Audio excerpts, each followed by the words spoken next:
In this training, we will learn how to advertise your business with marketing funnel. If you are looking for marketing strategy on how to market your business with no money, keep watching till the end of this course or feel free to use the timestamps for easier navigation, because it is important you learn the basic understanding so that you can start it the right way. The power of the web. The internet can help you to live your dreams and to design the perfect lifestyle that will make you truly happy. Whether you have a small business that you want to turn into a big business, or whether you want to make money writing a blog on a topic you love, internet marketing can do that for you.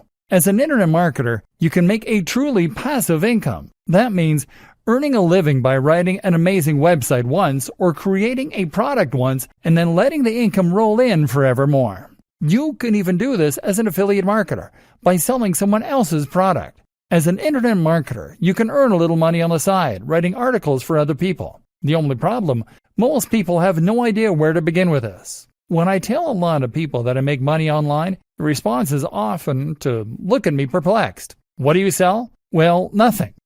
Where does the money come from? I actually had to promise my grandma that what I was doing wasn't in any way illegal, because she found it so hard to understand that I can make money without leaving the house. My sister recently decided she no longer wanted to do her current job and said that she'd like to start online like me. She asked me how she could get started, what she needed to learn, and what a good resource would be for her to begin. And I was just kind of lost for words. Truth be told, there isn't a really great resource out there for people just getting started. Truth be told, there is a huge amount of misunderstanding regarding what internet marketing is, what it's capable of, and how you should get started with it. This is why you see so many businesses get it entirely wrong. Have you ever visited a business site only to see that it looks completely unprofessional and cluttered? Have you ever visited a brand's social media page to see that it hasn't been updated in months? Or that what is there is just uninspired and unlikely to convince anyone to buy from them?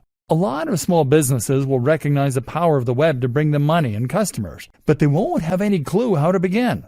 Thus, they will often end up just hiring the first SEO, search engine optimization company they can find, and hoping blindly that the company will maintain its side of the bargain and actually help them get to the top of Google. Sometimes that happens.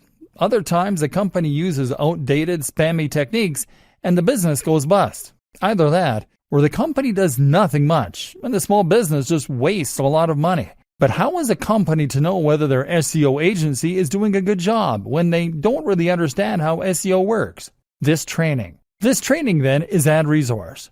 This is a training that can take you from zero knowledge regarding the economy of the web, SEO, internet marketing, all that stuff, and bring you up to speed. You'll learn the technical skills to build a brand, promote it online, and create a marketing campaign. You'll also learn additional skills that can take you to the next level. Skills like design, website development, and videography. And you'll learn how to leverage all those skills, how to harness them, and how to use that to accomplish all kinds of amazing things. Yes, small business owners will gain the skills they need to be able to build their businesses online. But likewise, you can also take these skills and go freelance. You'll be able to make money on the side, or as a full-time career, by selling your newfound internet marketing skills. Or if you prefer, you can take those skills to create your own blog or YouTube channel. Then you can promote a cause that matters to you.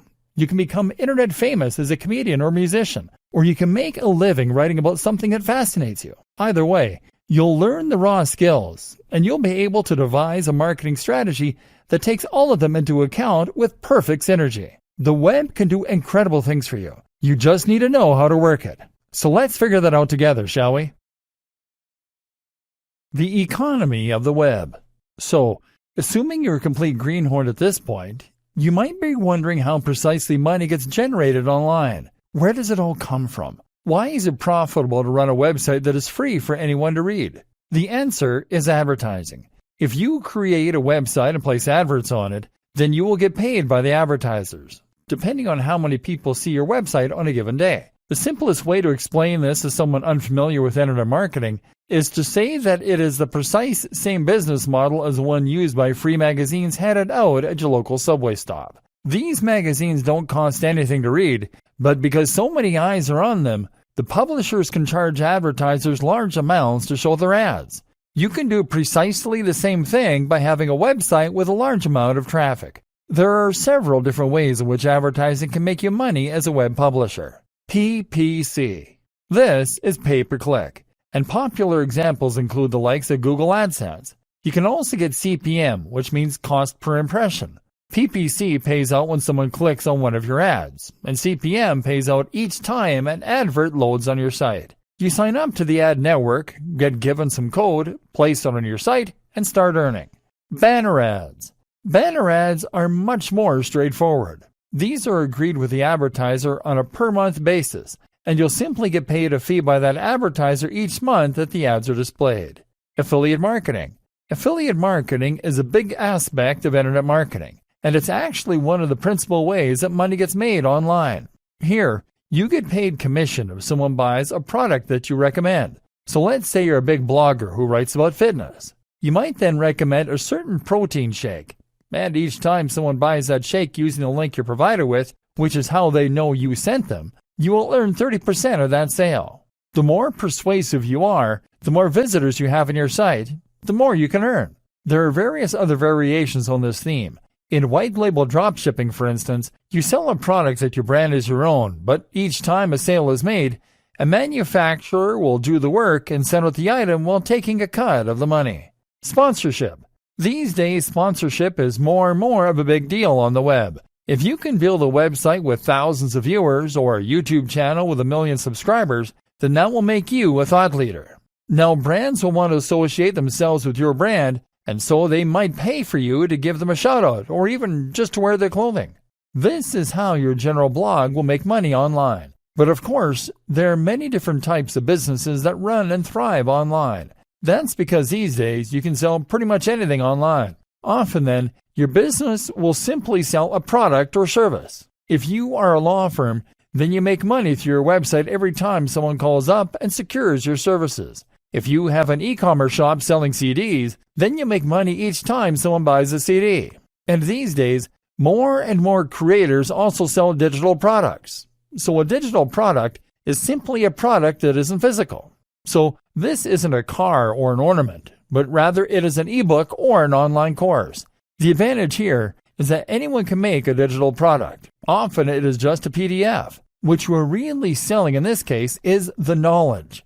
Likewise, a company can sell digital services, which means they'll be selling article writing, web design, search engine optimization. In other words, they'll be selling things that the other sites can use in order to be more successful selling their products. Whatever the business model of the website, social media channel, or YouTube channel, the constant truth is that more traffic equals more money. The more people view your site, the more advertisers will want to work with you. The more you'll be able to sell products for commission, and the more you'll be able to sell your own products or services.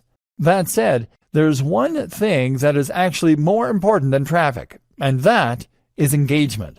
In other words, do the people who come to your site go there because you have advertising everywhere? Or do they go there because they love your brand, and they're curious to know what you're going to write about next? It's the true fans that are likely to buy your products and to follow your recommendations. They are the ones you want on your site. The balance of power. In each of these different business models, the balance of power is slightly different. Your aim is to ensure that the balance is in your favor as often as possible. So, for example, if you are making money from PPC, where do you think you are in the ladder? You're right at the bottom. Somewhere at the end of this long chain, someone is making a purchase. AdSense means that an advertiser is paying Google for each visitor, and Google is then giving you a percentage of that money. So not only do you have Google as a middleman, but you are also losing a customer, normally for only a few cents. That customer is then heading over to another website, where they are making the other company more money. You know that on average, each customer is worth more to the advertiser than they are to you. Otherwise, the advertiser wouldn't have the money to pay for your adverts. It wouldn't be profitable. So, you should think long and hard before covering your website and ads and calling it a day. If you go direct to an advertiser and get paid per month for a display ad, then you'll be a little higher up the ladder, because you'll be making money directly from the advertiser without anyone taking a cut in between. Better yet is to be an affiliate marketer. Affiliate marketers often make very large cuts of the overall profit, And in the case of digital products, this can sometimes be as much as 70% or even 90%. The product owners don't mind giving away so much profit because they wouldn't have made the money themselves anyway. This is in addition to what they're already making from their own sales. And the more commission they give away, the more sellers they attract to help them sell units. But you're still giving away some of the profit, and you're still not in control of the brand. Moreover, you are still sending someone away from your website in order to make that cash. And this is why it's better yet to have your own product whenever possible. And if you're a business that sells an actual physical product or a useful service, then you will still be in the strongest position possible. Then again, there's nothing to stop you from having multiple different revenue streams on a single website. You can run a blog that makes money from AdSense, also has a paid banner at the top of the page, also recommends affiliate products in the body of the blog posts, and also sells an ebook. And why not offer a consulting program on top of that? Either way, this is what makes the web go round. Well, that, Google, and content. An introduction to SEO. So now you know how money is made online, and how you can get rich from a website that doesn't sell anything. More to the point, you know why you need traffic and eyes on your brand in order to be able to generate that money. And how do you get eyes on your brand? The number one option for most sites and businesses is to use Google. Google is by far the largest site engine, and most of us use Google to look up anything we want to know or use. Want to buy a hat? Then you'll probably search "buy hats" online. Want to find out the best exercises for getting great abs? Then you'll probably search for best ways to get great abs. Search engine optimization is all about making sure that your site is the one that comes up first or near the top when someone performs a relevant search like this. That way, people who are looking for your products or your content will find your site. This is still probably the most effective way to bring new visitors to your site and to increase your brand's visibility. But how do you get to that point? A brief history of SEO. To get your site to the top of Google, you need to get inside the mind of Google. That means cracking Google's algorithm and understanding how it indexes and ranks websites. There was a time that this was all very simple. Essentially, Google maintains a huge database of websites and keeps information regarding their subject matter, their quality, etc. When you search Google, it consults this database in order to present you with the most relevant responses. Google builds this database using spiders or bots. These are programs that trawl the web in order to scrape content and add it to the index. To find new pages, these bots will follow links on pages that are already in the index. Google decides which content is a good match or not, at least partly by looking for exact phrase matches. So, if you search for the term "buy hats" online and there's a website in its database that uses this phrase several times, it will consider it a match. It also considers quality, and one of the biggest indicators of this quality is the inward bound link. The reasoning behind this is that if a website has linked to your website, then it must approve of your website. This looks like a testimony of sorts, and so the more links that point to your site, the more important and high quality it is thought to be. And back when Google first launched, this was pretty much the only thing you needed to know about SEO. To get to the top of Google, you just needed lots of content that would use the same keywords over and over again. And you needed to get lots and lots of links pointing to your site,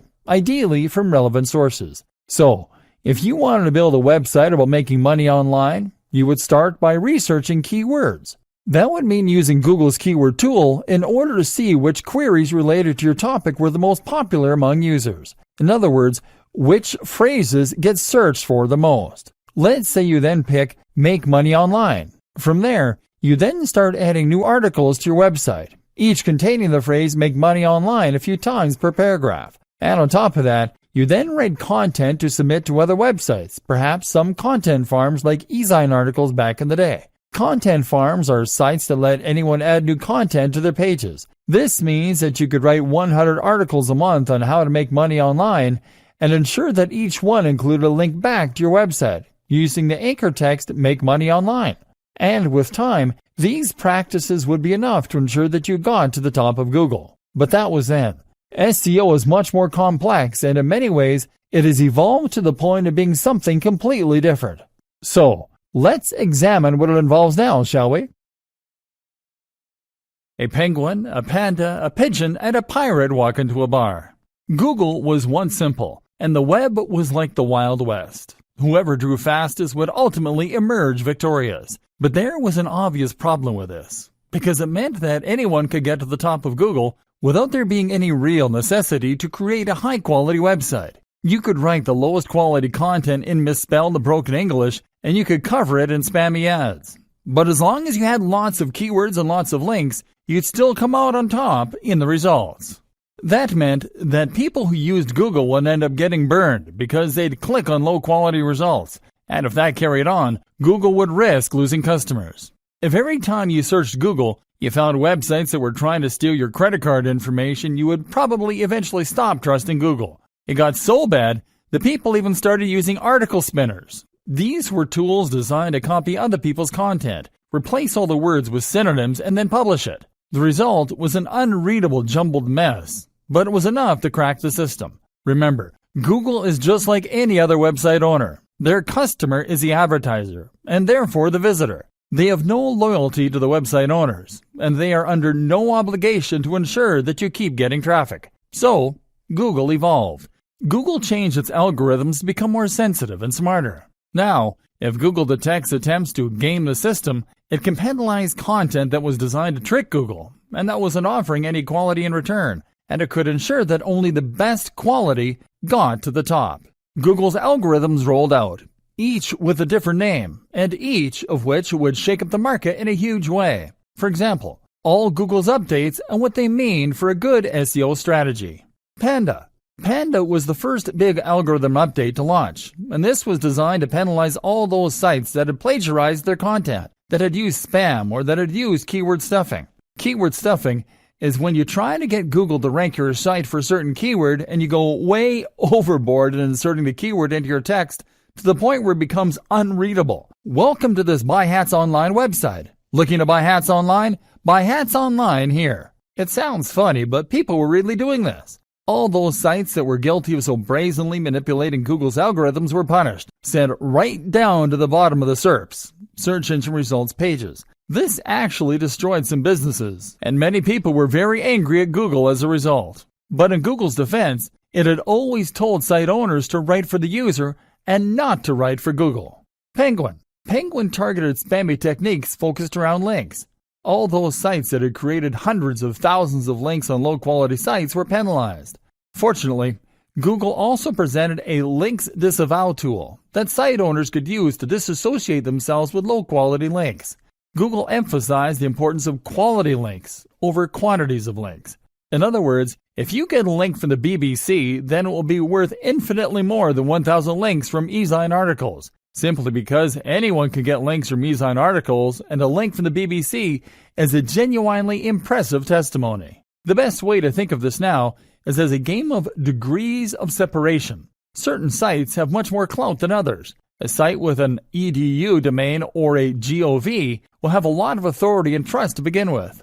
Likewise, sites that come up in Google's news section also must carry a lot of influence. If you can get a link from one of those sites, then this could change your fortunes overnight. But failing that, you can try getting a link from a site that has a link from one of those sites. Failing that, get a link from a site that has a link from a site that has a link from a site that has lots of authority and trust. In other words, get as close to the most influential brands in your niche as possible to reap the major rewards. Pirate. Pirate focused on stolen content and copyright breaches. About time, too. In 2017, another update called Fred reinforced this by penalizing sites that were violating Google's webmaster guidelines. Affected sites were typically low-quality sites designed purely to bring in ad revenue. Pigeon. Pigeon is all about local search, and it basically makes the location that the search is being carried out in even more important. That's why one of the best strategies for a new SEO campaign today is to start local. Start by targeting Buy Hats Online Santa Monica, and only then branch out into other areas and more global searches. Another update in 2016 called Possum doubled down on this, with queries performed closer to a business being more likely to bring that business up as a result. Mobile. The mobile friendliness update was designed to make webmasters create sites that would be optimized for mobile. This meant they should load quickly, use a responsive design that would change shape depending on the size of the screen, use touch-friendly navigation elements. Speed optimizations became especially important, in fact. And this is something that Google is really pushing for right at the moment. It wants to ensure that users have the best possible experience from start to finish. So, if your site is filled with unnecessary plugins that just slow things down, then you should remove them. Google actually offers a site speed test and a mobile friendliness test, both of which can be run very easily through the browser. Test both these on your site to ensure that your page meets the new requirements, and you can avoid being penalized for not catering to what is now a significantly large portion of the overall audience. AMP. Another thing to look into if you really want to get into Google's good books is AMP. This stands for Accelerated Mobile Pages, and is a new initiative from Google that is designed to encourage creators to create a second, highly mobilized, super quick version of their site. This is possible to achieve through a single plugin if you use WordPress, and once that is in place, your site will be able to appear at the top of the other search results with an image from your site and an AMP logo to encourage more users to click it. RankBrain. RankBrain was introduced in 2015 to help Google better match the intent of a query rather than looking for precise keyword matches. It is not so much an algorithm change as it is a specific tool that Google uses and that relies on machine learning in order to properly understand the content of websites and the precise meaning of search terms. Between this and Panda, keywords became far less straightforward. They're still important, yes, but now so too is using synonyms for those keywords, natural language surrounding the keyword, and using the exact key phrases subtly. Today, the most common advice is to use keywords with a density of around 1 to 2%. That means 1 or 2 keywords for every 1 to 200 words. I personally recommend going even less. Meanwhile, the use of synonyms and related language is what's known as latent semantic indexing. It's also important to think about the placement of your keywords. A keyword used in the first few sentences, in the header, in the footer, etc., all carry more weight than a typical keyword used anywhere else in the copy. RankBrain is constantly evolving, using huge amounts of data to better understand what users respond well to. And that doesn't just mean keyword use. It also means that you need to offer deeper, more meaningful content. The recommendation among many creators is to aim for content that is anything from 800 to 2,000 words long. This should include links out to other useful sites to act as references. I highly recommend linking out to research and studies if you are writing a scientific piece. And it should include images and charts and bullet points. RankBrain also brings even tighter focus onto UX, user experience. Using its machine learning chops, RankBrain can look around your site as though it were a real person, and it can decide what makes for a good experience and what makes for a bad one. So even if you have great content, RankBrain will penalize you if your site is poorly laid out, or if that content doesn't use a nice readable font with big headers. The new SEO, and everything you need to know to succeed. With all these changes, the face of Google was completely rewritten and altered. The latest version of Google's algorithm is called Hummingbird, but this in fact incorporates all of the above algorithm updates, machine learning tools, and more to form a cohesive whole. Moreover, Hummingbird is different from previous Google algorithm updates because it has the ability to grow, adapt, and evolve on the fly. Now that means that Google can update its index from day to day and change the way it looks at our sites. And that means that anytime we crack the code, it can change again.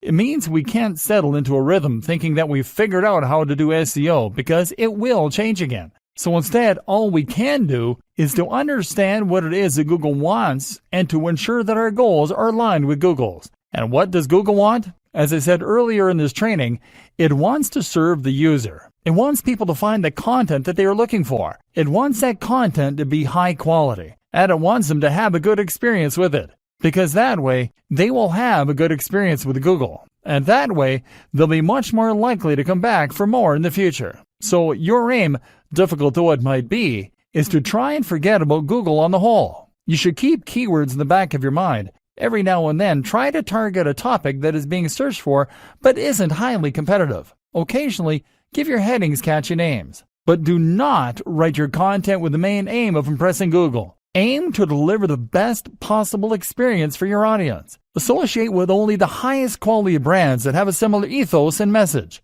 Write content that is comprehensive, original, and interesting. Build links on high-quality sites and not in droves. In fact, this is the most important tip for good SEO. Engage in guest posting. Write a post for a high-quality site and offer to swap that for a link back to your page. Use influencer marketing. Collaborate with other creators in your niche. And research the backlinks of your favorite sites so that you can see how they got to where they are. Try to make your content natural, and try to make your links natural. Write content so good that people want to look to it. Optimize, speed up, and improve your website at every opportunity. As long as your site is genuinely good, if it is the best at doing what it does, then your goals are aligned with Google. And that means that every future algorithm update should be more likely to benefit your brand rather than penalize it. It should help you rank higher, not lower. Google's vision of the future. The other thing to think about is Google's vision for the future. This way we can preempt the nature of any future updates and ensure our sites will hold strong. So what does Google's future look like? Well, we know that Google now considers itself to be an AI-first company. We can see this when we look at the kinds of products and services it is prioritizing. Google Search on mobile has evolved to become Google Assistant. Google now wants you to be able to talk naturally to your voice assistant, and for it to answer you with relevant information it has pulled from the web. This explains the importance of RankBrain. People don't search Google Assistant by saying, buy hats online. They search Google Assistant by saying, hey Google, where can I buy some hats? This means that Google now needs to understand not only the words you say to it, but also the meaning behind those words. So, avoid the temptation to focus on distinct keywords and move more towards answering questions, providing services, and filling niches that you see in the market. Remember, Google will only get smarter. So, if things like beautiful, well-composed images don't matter yet, then they will soon. And if Google is only so-so at checking grammar at the moment, it will get better. Read the Associated Press guidelines. Learn how to write using the inverted pyramid style. And seeing as Google Assistant will occasionally bring up a website to show the user on their phone, make sure that your site is well suited to being quickly loaded on a mobile device. You should definitely look into using AMP formatting for your websites if you want to get more traffic to the mobile version of your site. As mentioned, this can be done easily through a single plugin. At the very least, make sure your site is speed optimized to make sure that it is mobile responsive and has an easy UI for touch input. Avoid hover over menus and the like. You should also make sure that you are using Google's markup language for rich snippets. I'll lead you to research the specifics of how this works, but it basically means you're adding some additional HTML code to your site to tell spiders and robots what certain features of your content are. For example, if you are going to provide a recipe with ingredients, then you can use the markup language in order to highlight those ingredients. This is what allows Google to highlight this kind of information, along with review scores and the times of concerts and events. You'll see all this highlighted right on the SERPs, Search Engine Results pages, anytime that you do a search. And of course, this is very important for Google's Assistant's ability to answer you in natural English when you say, what time is a concert tomorrow? Content marketing.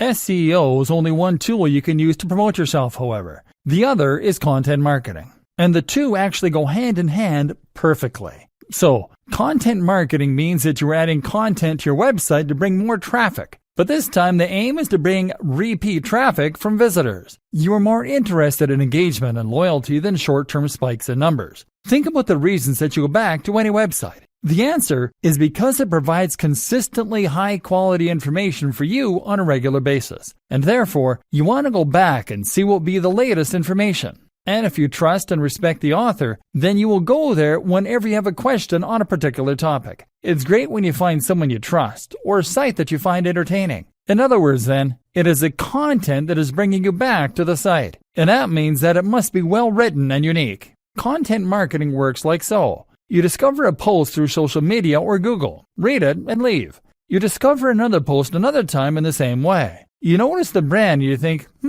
I quite like this site. It comes up again. You then decide to check it out the next time you have a related question. You then bookmark it and decide to check back regularly. You are now a fan. So, content marketing means writing consistently high quality and engaging content and then sharing it. It means using this process in order to build trust, authority, and relationships with your audience. And this is precisely what you also now need to do for effective SEO. So, it is all starting to come together. How to write great content. This is where so many people will go wrong though, as they simply don't know what it is that makes great content. So many people will decide to get into internet marketing by looking at which niches are most popular or most profitable. Maybe they pick fitness, or they pick dating, or they pick make money online. Never mind that they have no knowledge or interest in that topic. Then they set about either writing or commissioning the most generic posts they can possibly think of on these topics. How to get six-pack abs, 10 best push-up exercises, how to get a big chest, or 10 SEO mistakes you're making, how to get more visitors. They then share this content to social media, and then they wonder why people don't come flocking in. The simple fact of the matter, these articles are dull. People are in a hurry. You are not offering any value. These posts are a dime a dozen. We've seen hundreds of them before in our travels. Would you stop to read a title like that? And this is why I'm going to say something unpleasant to hear. If you don't have a genuine interest in the niche you're in, then there is no point being in that niche. Because in order to offer any value, you need to say new and exciting things. And to do that, you need to understand the topic completely. Instead of saying, how to get six-pack abs, then, you might say how cardio acceleration can help you to burn 900% more fat. That's actually a real thing, and a real statistic, by the way. It's 100 times more interesting than how to get abs. But if you write a post yourself and you're not interested or qualified when it comes to fitness, you won't have the inside knowledge or foresight to write articles like this. And if you hire a writer to write the topic, they'll just find a generic post online and rewrite the post. They aren't experts. And they don't truly care about your brand. They're just trying to get paid. Here are some more pointers to help you write better content. Storytelling is SEO for the human brain. We are naturally inclined to enjoy stories. We like stories because we have been listening to stories around campfires since the very beginning of our evolution. We've evolved listening to them. We also like stories because we can imagine ourselves in the shoes of the person in that story, and that gets us emotionally invested. If you're about to write a dull post, think about how you could restructure it to tell it like a story. We want information quickly. If your page is a dense block of text, then you are going to immediately drive away and lose your visitors. It's highly important that you avoid this by spacing your content out with lots of paragraphs and spacing it with big bold headings. Your headings should technically tell the whole story. Big fonts are equally important here, especially on mobile. If your posts are just walls of text, then people will leave as soon as they land on your page. And this will be devastating because Google is now able to monitor bounce rates and identify when a visitor lands on your site and then very quickly leaves. Images. The images you use to decorate your content are incredibly important, and they can make a huge difference to your bounce rates, to your audience's enjoyment of your content, and much more. An image will immediately communicate the topic of your post, and if it is taken well, then it will help to increase the apparent production value of your site too. A big, beautiful image can convey an emotion and get people really excited to read your content. Plus, you can actually optimize your images for Google Images by using the right dimensions, 16 by 9, the right tags, and the right file names. It's possible to get some pretty great images for free from stock image websites, but you know what? By far the best strategy of all is to take the photos yourself. This way, you can not only create the most stunning and beautiful images, but also ensure that they perfectly fit the topic of your post and back up your points. Instead of being generic and somewhat relevant, the image can become the perfect partner for whatever your post is about. This means investing in a great camera, and it means learning the basics of composition, framing, using manual settings in your camera, etc. But it's definitely worth it. If nothing else, it is worth it because you'll be able to sell this service as an additional arrow in your quiver, and as part of a comprehensive web marketing service. Content development should mean multimedia content development. Use the right headings. Another tip is to make sure that you always use the right headings. That means that you should make sure your articles are sound and as interesting and exciting as possible. It's interesting to look at clickbait as a source of inspiration here. Clickbait titles are the ones you see on social media sites that use cheap strategies to get you to click. These will use fake anticipation and mystery, for instance, to get you interested. What happens next will blow your mind. 5 weird tricks to lose belly fat. Number 3 will blow your mind. The omitted key piece of information sparks curiosity in the viewer, and they click the link. The unfortunate reality is that 9 times out of 10, clickbait offers nothing of value. It is just poor quality content, spam, or even a bunch of ads. Hence the terrible reputation that this approach now has. But you can learn from it. Put the emotional hook of your content right in the title. Keep the USP front and center. And then just make sure you actually deliver on that promise when your readers click through and find your content. The power of video for massive influence and engagement. My aim is to teach you to become an internet marketer so that you can promote your own website, or so that you can promote someone else's, so you can run a business, or so that you can create an SEO service. But I don't just want you to be an internet marketer. I want you to be a cut above the rest. And that means getting real. What do I mean by this? I mean that you need to stop doing all the bits that are easy to do at home on a computer, and to instead start getting involved in real business. This means that you need to go to those networking events I mentioned earlier. It likewise means you need to make videos. Get in front of the camera, learn to edit, invest in some good quality background music. Yes, it can be stressful, and it's something that might not come naturally to you. But if you can create high-quality video as well as high-quality content and SEO, then you will be leagues above most of the internet marketing gurus out there. Video can make all the difference to your marketing campaign. Firstly, that's because it is something that a lot of people can't easily do. If you have a good camera, if you know how to edit, if you can present yourself well on camera, then you immediately set yourself apart as a professional. Now you are someone to be listened to and trusted. On the other hand, if you are just running a website and filling it with articles and stock images, from the perspective of your audience, you could very well be a kid in your mom's basement. There's nothing wrong with that per se, but if you're trying to establish trust and authority, then a video will go a long way. Likewise, a great video is also a perfect tool for increasing the amount of engagement with your audience and building a stronger relationship. Trust me on this one. If you have a YouTube channel that is moderately successful, you'll build a much more loyal and engaged following than you would through a website alone. For many creators, this is the big change they need and can make a huge impact to their growth. That's because talking on film means they get to know you. They're more likely to watch all the way through because video is naturally more engaging, and you can convey more emotion with music, clips, animation, and more. So, don't be afraid of this step. It could be the crucial difference that defines your success going forward. Invest in a good camera and step in front of it. And as an aside, if you're selling a product on a landing page or promoting a business through a homepage, then adding an explainer video or persuasive sales video can make a massive difference. So many companies struggle with the single most basic and important job of any homepage, explaining precisely what it is that business does. I really have a pet peeve of landing on a business site and being told that it uses cloud-based solutions to provide synergistic process fixes through VAS and POS software systems. Showing off with clever words does not make sales. But having a video that plays automatically and explains clearly and concisely what the business does will. Social media marketing done correctly.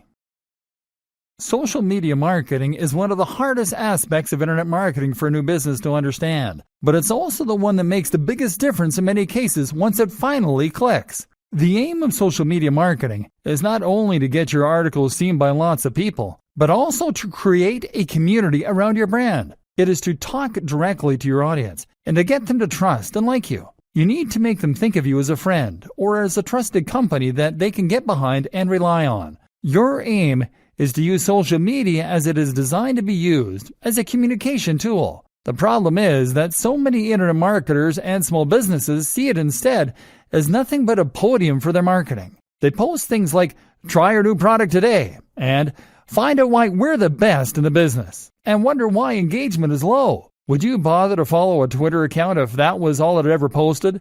Instead, you need to provide the audience with value, which means providing them with more of what they came to get from your website. You do this by sharing links and posts, but also by sharing images and tips. You need to demonstrate quickly to your audience that you are providing this value through your social media, and the best way I know to do this is to include a widget on your website showing a feed from your Twitter and Instagram accounts. That way, as soon as someone lands on your website, they will see the posts you've made, and they'll have easy access to a button so that they can instantly start to follow you.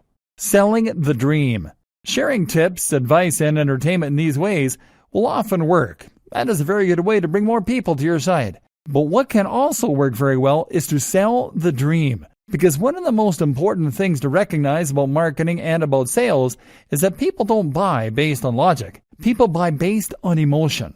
People buy things that they want, and they buy things that they think are desirable, that they think other people want. People buy in a rush because they have a feeling that if they don't act quickly, they will lose the opportunity. This is something that a good persuasive writer can use well. And people often follow a brand or an individual on social media for similar reasons. For escapism, for vicarious living, to chase a feeling that they enjoy. This is why women on Instagram become rich and famous posting images of themselves wearing nice clothes and going out partying. People can follow those creators on social media and feel as though they're partaking in that lifestyle. They can enjoy the way it makes them feel, and they can be inspired. Of course, this makes that person very good at selling clothes too. Likewise though, if you have a fitness brand, then you will likely want to promote that brand using social media by showing images that gel with the message you want to convey. You won't post images of you lying in front of the TV with a six-pack of beer resting on your gut. You'll post images of you running on the beach as the sun rises, or hitting the weights hard at 6 a.m. If you have a blog about earning money online, you'll post images of yourself in a suit, sitting at a computer or looking at code. You'll sell the dream and the value proposition. The value proposition is the emotional hook. This is the why that drives your business. Why do people follow you? How do they want you to make their lives better? And how can you communicate this better? Social media for communication. And like I said, social media is also a tool for communication. This is how you get people involved with your brand. It's how you get people interested in what you have to offer and make them feel you're listening. Like, if you have a problem with whatever they have bought, they can get in touch with you and you'll answer. That means you need to be interactive. So post regularly to your social media channels and ask questions. Run competitions and best of all, try out Facebook Live. Being able to talk directly to your followers is an immensely powerful thing and can massively increase engagement and trust. What's more is that right now Facebook, Instagram, and YouTube are all trying to promote their live features. So if you go live right now, your audience will be notified and lots of people will likely get involved. Now, you can ask them what kind of content they'd like to see from you, what kind of products.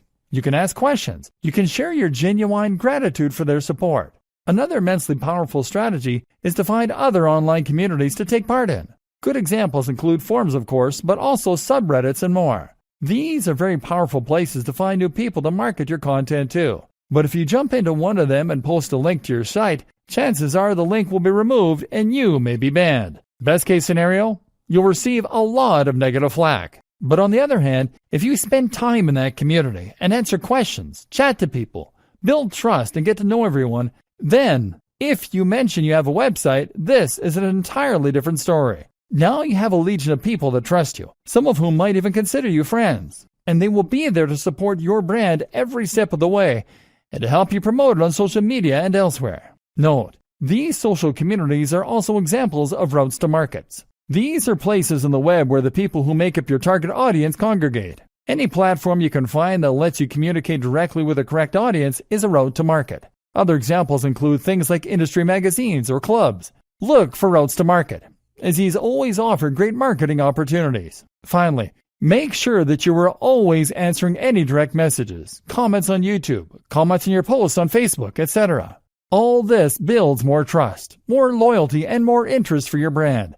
Read the book 1000 True Fans, and you'll see why these relationships are worth cultivating. Branding and building a brilliant website. Absolutely central to all of this is branding. In today's environment, having a brand for your website or business is the most valuable thing you can do to ensure engagement and to build success. And it ties in with just about everything we've said so far up to this point. Your brand is what should tie your entire message together and what should help to perfectly target your ideal audience. It's what will elevate your site above being just another spammy site designed to get ads and turn it into something that people and Google love. Google came out several years ago now and said that it would support brands more in the future. A lot of people reacted badly to this news, seeing it as an attack on the little guy. The assumption was that Google would now be a big fan of sites like Coca-Cola and not care about smaller, unknown creators. That's not the point at all. Small brands are fine. Personal brands are fine. Brands that use your name. What's not fine is calling your website something like ways-to-gain-abs.com. That's not a brand. That's a keyword. That's you making it abundantly clear to Google and your prospective visitors that you don't care about the quality of your work. You don't have professional pride. You have a tool for making money.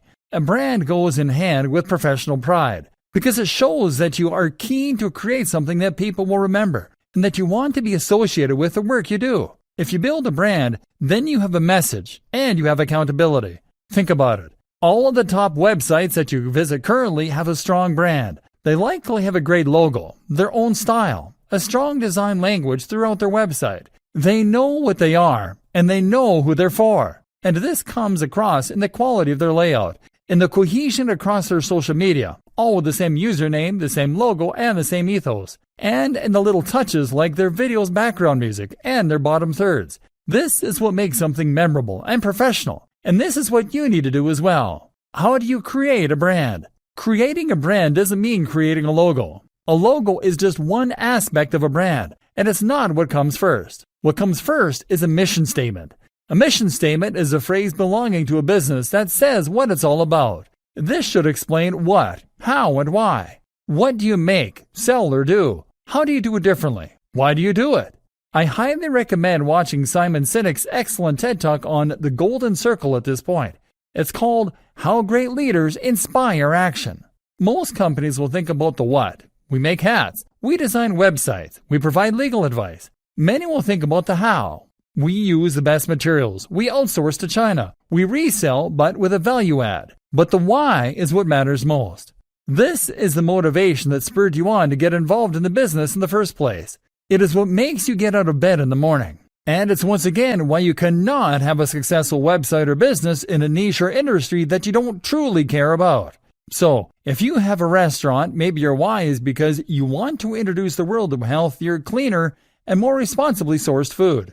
If you have a website about fitness, maybe your why is because you want to inspire the feeling of accomplishment in your audience. Whatever the case, you need to understand this because it is what will give you your value proposition. It is what will give you your design language, and it is what will create your marketing opportunities for you. This will also allow you to find your buyer persona. This is your ideal customer, and through a combination of surveying and of thinking about your brand, you will be able to draw them up. Now, you need to ensure that your strategy is aimed at this person. It is a huge mistake to make a website that you want to be for everyone.